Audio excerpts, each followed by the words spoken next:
Hi everyone. Oh gosh, I have so many people that come to me and they are just completely depleted, just in exhaustion and just feeling so unwell sometimes. So sometimes physically unwell as well as emotionally unwell.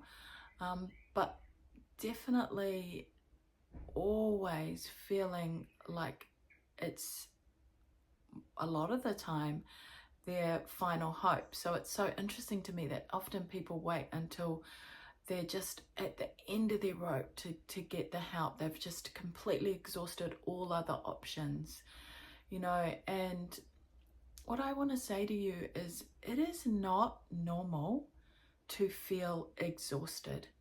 It's not normal to feel overwhelmed. It is not normal to live feeling depleted, unloved, unworthy. The guilt, the shame, we live in our energy, so emotions, energy and motion. And that energy, that depletion energy, is not our natural state.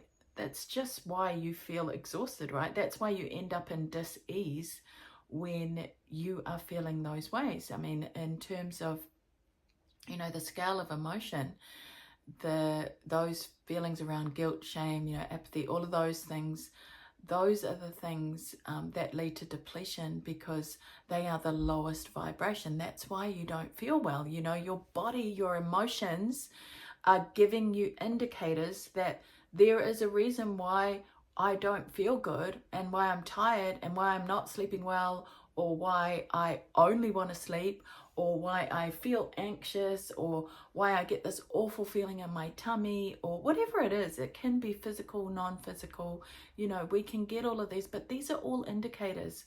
This is your body, this is you, this is your soul, if that's what you believe. It's your whole self trying to say to you, there's something wrong. This isn't okay. We're not supposed to feel this way. We are not built to feel this way. We're supposed to have good lives. We're supposed to be happy. We're supposed to be joyous. We're supposed to be loved. We are supposed to be fulfilled with love and joy and inspiration and happiness and, prosperity and abundance, all of those things that make us feel good. There's a reason why. And your body, your emotions, your energy and motion is your indicator that something's right or something's not right. Something feels good, you're on the right path, you are on the right track. Something feels bad, all it is a signpost. It's a signpost to say, hey, this isn't working for us. We don't feel good in this situation. So then do a little bit of exploration. Figure out, what is it about this? Maybe it's a way that you behave. Maybe it's a way that you respond to a situation. It could be the workplace that you're in. It could be people that you're around. It could be anything, Start to discover. It could be the foods that you eat. But all of that, when you feel wrong, when something feels wrong, there's a reason why you have that gut instinct, right? It's because it's an indicator. All of your emotions, all of that energy and motion, that is the way that when you feel in depletion, when you're feeling unwell, when you feel like I'm sure you know this, anybody who's had an argument, like a big blowout, like, argument, and you've just gone off afterwards, your body feels weak. You feel exhausted. You even feel your body shaking from that anger and, all of that kind of thing. That is an indicator that this doesn't feel good. This isn't right. That's your pain body showing up, as Eckhart calls it, your pain body. So what I want to help you understand is that when you are giving to others, and I see this so much in my practice, that we have so many people that turn up in depletion, so many people that turn up and they are just so exhausted and overwhelmed. And more often than not, it's because they've got, they're working, particularly women, not to put the focus on women, but we are the bomb, who are raising families and, you know, and working and trying to be there for every man and his dog and doing volunteer work and, you know, well, whatever it is, like, but women who are just showing up for elderly parents, showing up for their families, showing up for their husbands, showing up in the workplace, you know, being a boss bitch, like all the things, you know. And I've been there and done that, bought the t-shirt, so I know exactly what it feels like. And when you are living in that place, what are you filling your cup with? Because whatever your cup is being filled with, that's what's going to overflow. Your cup is being filled all the time, and whatever you're filling it with is what will eventually overflow, right? So you can fill that with guilt and shame and remorse and you know, unworthiness and unsettled and anger and depletion and overwhelm, and then eventually it overflows, right? And for me, I know that was me turning a lot up in my wounds. I would overflow and just kind of lose it one day, you know. Maybe I'd just go, oh my God, like lose it on one of my kids, or I'd you know, have a meltdown in the car, or you know, I've got a video about this, how I used to be a right fighter, you know, so taking out all of my but by fighting for my rights around something or somebody else's right. I would even fight for other people's rights, you know, but it wasn't coming out in good and productive ways, and it wasn't making me feel ultimately good. Yeah, you get a little bit of power when you kind of do those things. Sometimes, you know, afterwards you feel like, oh, thank God I vented on that person, but ultimately you never really feel well. And so, but when you're filling your cup with love and joy and peace and happiness, and you're feeling really good about yourself, and you're feeling fulfilled, and you're feeling excited, and you're feeling joyous, and you're feeling happy, that is what overflows. And that's the overflow that you want to be in. That's the overflow where it's not coming from a place of depletion and exhaustion. That's when you feel good, because then whatever's overflowing from your cup is what you want other people to feel like. That's what you want for your family. You want them to know that version of you that feels good, that's able to give love freely, that's not coming from a place of like, oh God, I gotta sit with you and do this homework, like I'm actually fucking exhausted right now, you know. But you're coming from a place of, I get to do this homework with you. Yeah, amazing, I love that. And that's because you choose to come from the opposite end of the scale, which is where, you know, our vibration is at its highest, that emotion, that energy and motion is at its highest, where it feels more fulfilling, you know. And you know this, I'm preaching to the converted here, and the thing is that, you know, I'm telling you exactly what you already know. This is the thing, and this is the thing about, you know, everything that I do in my practice. I'm just telling you stuff that you already know, because once I bring it to your awareness, once I bring it to your consciousness, it's sort of like, yeah, of course I know this. Like, it feels like that, you know. A lot of times, I know when I was going on my healing journey, I used to say to, you know, one of my coaches that I worked with in particular, I used to say to her, like, every awareness for me, every remembering, every knowing, every healing feels like, duh, you know. And it's because all that people who are healing you, you know, anyone that's working with you, that's getting you to a place of healing, or, you know, that's helping you to work on whatever it is you want to work on. Because, you know, sometimes people come to me for trauma healing, sometimes people come to me to get rid of their money stories, so they're working on abundance and manifestation. Whatever it is, whatever I'm showing you, it's really, I'm just a reflection of what you need to hear in that moment. Right now, if you're watching this video, this is just what you need to hear.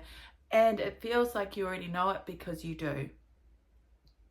Because that part of you that gives you that energy and motion, that emotion, is telling you, is your signpost, is your indication, is your Bashasi's permission slip. It's a way of an indicator that you need to do something differently, you know. And I do want you to understand, happiness is a choice. Joy is a choice. You can choose the way that you react and the way that you behave. We tell ourselves these stories that, oh, so-and-so did this and it made me feel, or it made me react in this way. Not true, not true, not true. And I will definitely do a video on that about, you know, the way that we, you know, everybody talks about it now, triggers. But this video is about being in the overflow. So filling your cup from a place of where that beautiful energy comes from, so that whatever is overflowing, it's overflowing in a good way. It's overflowing in a way that you want for the people that you love in your life, for the people that are important to you, and even for the people that are not so important to you, you know, because, you know, I have, you know, a number of people who show up in their anger quite a lot, in their anger wound, you know, when we first start working together. And, you know, that, you know, when you're showing up like that, it not only does it not feel good, it also makes you look like a bit of a dick. You know, people who are perceiving those situations, when you're showing up that way, when your cup's overflowing that way, it doesn't make you look good, you know, and you kind of feel like a bit of a jerk when you behave that way. And nobody ever really wants to behave that way, you know. It's just that they're in the overflow of whatever they're putting and filling in their cup. So see if you can fill your cup with beautiful, amazing, joyous things. If you're not sure how, then you know, I can definitely tell you loads of ways. You can find videos about, you know, I talk a lot about what are the things that you can do, but, you know, just start with understanding that that happiness is a choice. I mean, you know, just to give you some suggestions while we're here, you know, you can definitely have some awareness, you know, get curious about the way you behave. Why are you in that emotion? Start to understand what your trauma wounds are. What are your wounds? Why are you showing up in that way? That's a really beautiful place to start. Get really curious about what it is. But you can journal, you can meditate, you can go for a walk, you can get out in nature, you can just move your body, you can do something that dance around the kitchen. Oh my God, you know, my youngest daughter, who's actually in her 20s, loves it when I dance around the kitchen. But you know, she still has a really good laugh at me, and I, you know, but whatever it is, like whatever fills your cup, you know, whatever makes it, because I don't want to be too prescriptive around this. I think quite often when people work with coaches or therapists or whatever, they like, oh, give me the ABC, and I just want you to understand that everybody has a different thing that fills their cup. It can be just hanging out with your kids, you know. So yeah, you know, there's so many ways that you can fill your cup, and I think it's really important for you to figure out what works for you. I absolutely 100% am a huge advocate for meditation, and it works really well for me. But you know, again, it's what works for you. A lot of people, you know, when we talk about manifestation, they are able to visualize, and I actually have a condition called aphantasia, so I don't visualize in the way everybody else does. So visualization hasn't worked for me, and I think that's why I'm really cognizant of not being too prescriptive, especially if I'm not working with you on a one-on-one basis, because then we can kind of discover together some things. But yeah, start to ask yourself, what fills me with joy? What makes me happy? What makes me feel good about myself? And then just start doing that, you know. If it is journaling, if it is meditation, if it is yoga, whatever it is, you know. Like, and it doesn't even have to be those things. It's just whatever fills your cup, whatever makes you feel good. Just go out and do that. And yeah, and maybe make that curious journey of discovering what makes you feel good, you know. Tell yourself, I know exactly what makes me feel good, you know. I love that I'm discovering the things that fill my cup, that make me feel joyous, that make me feel happy, that make me feel free, that make life fun, because life is not supposed to be endured, you know. That is not what it's about. We're not here fulfilling some kind of test of endurance here. That's really not it, guys. And you know, I really want you to understand that. That's why it doesn't feel good when we do that. Okay, so I hope this has been helpful, and I love you, and I appreciate you for showing up here for me, but more than that, for yourself, you know. And I really hope that this has helped you. And you know, you've got this and I've got you. Love, big loves, biggest loves.